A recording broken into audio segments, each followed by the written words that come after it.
The Divine Comedy of Dante Alighieri, Inferno Canto 2. The day was going, and the dusky air unburdened all creatures of the earth of weary toil. I now prepared myself to face alone the struggle of the journey, and too the piteous sights that I must see, of which my faithful memory shall tell. O Muses, O great genius, aid me now. O memory that wrote down what I saw, here shall your noble character be shown. I thus began: O poet, my true guide, consider if my courage will suffice. Ere you commit me to such higher endeavor, you tell me how the sire of Silvius, yet corruptible, attained the sphere, eternal, and was there in flesh and blood, and if the adversary of all wrong treated him graciously and bore in mind his destiny and who and what he was, it does not seem unjust to one of knowledge. Chosen was he in heaven Amphitryon, to father Rome and all her mighty realm, and that they were both ordained, if truth be told, to be established in that holy place, where now great Peter's follower sits enthroned. By going there, for which you give him praise, he learned those things which were to be the cause of his own victory and the papal rule. The chosen vessel went there afterward, to bring back comfort, therefore, unto that faith which is the starting of salvation's way. But I, why should I go? By whose decree? I am not Paul, nor am I yet Aeneas, but deemed unworthy by myself and others. Wherefore, if I allow myself to go, I fear it would be folly. You are wise, and I understand what I left unsaid, like one who wished what he had wished, shifting his purpose when his mind is changed, and thus abandons what he has begun. Just so was I upon that dusky slope, for in my thoughts I had dropped that enterprise, which at the outset sped along so fast. If I had well construed what you have said, that shade magnanimous replied to me, your soul is now oppressed with cowardice, which often is a stumbling block to men. Turn him backwards from a worthy start, as fancied sights will cause a beast to shy, so that this fear you have may be dissolved. I'll tell you why I came, and what I have heard, at the first moment that I grieved for you. I was among those spirits in this suspense.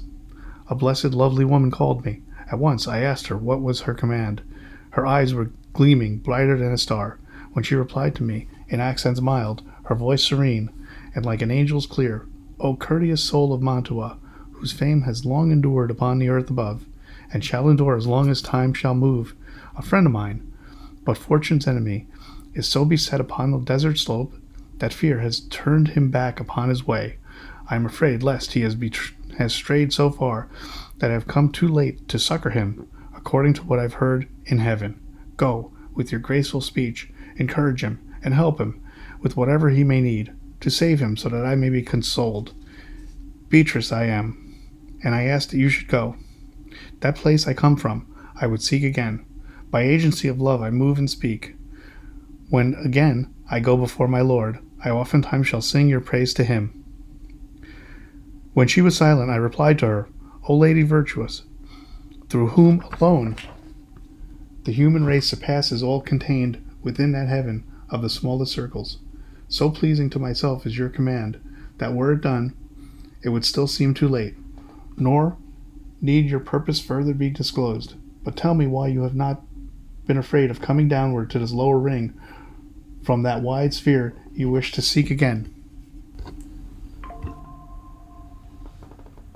Since you desire to earnestly to know, I'll tell you briefly, Beatrice replied.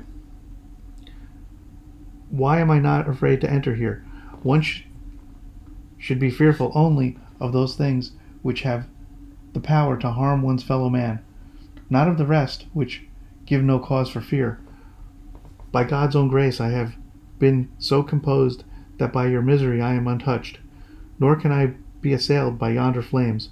A lady most compassionate in heaven, take so much pity on this man's sad plight, that she assails the cruel decree on high. She sought Lucia, and examined her thus. Your faithful one now in need of you, and I commend him to your loving care. Lucia, enemy of cruelty, moved and came to where I chanced be.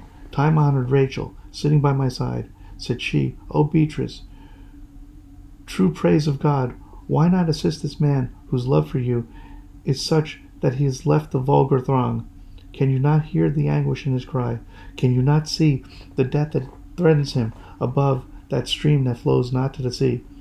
Never on earth was anyone so swift to seek his good or shun his ill as I, the utmost that these words had been pronounced. Come hither downward from my blessed seat, replying on that power of your word, which honors you as well as those that hear it.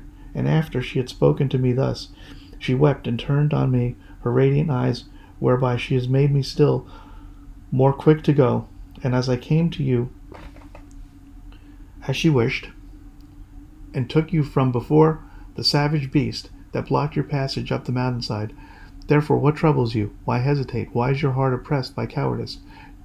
Why do you not lack the courage and in zeal when three such blessed women there on high now plead your cause before the court of heaven, and I myself do prophesy such good?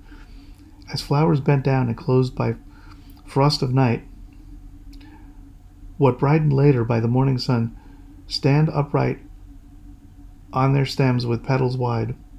And just as I stiffened my exhausted spirit, an ardor so benign suffused my heart that I began to speak like one set free. How full of pity she who succored me! How kind are you, so swiftly to obey the words of truth that she addresses to you! For by your arguments you have disposed my heart to such eagerness to go, that to my first intent I have returned. Lead on. May one soul will inspire us both. Be you my leader, you my lord and master. Thus did I speak, and after he had moved, I entered on the roadway, deep and wild. End of Canto 2.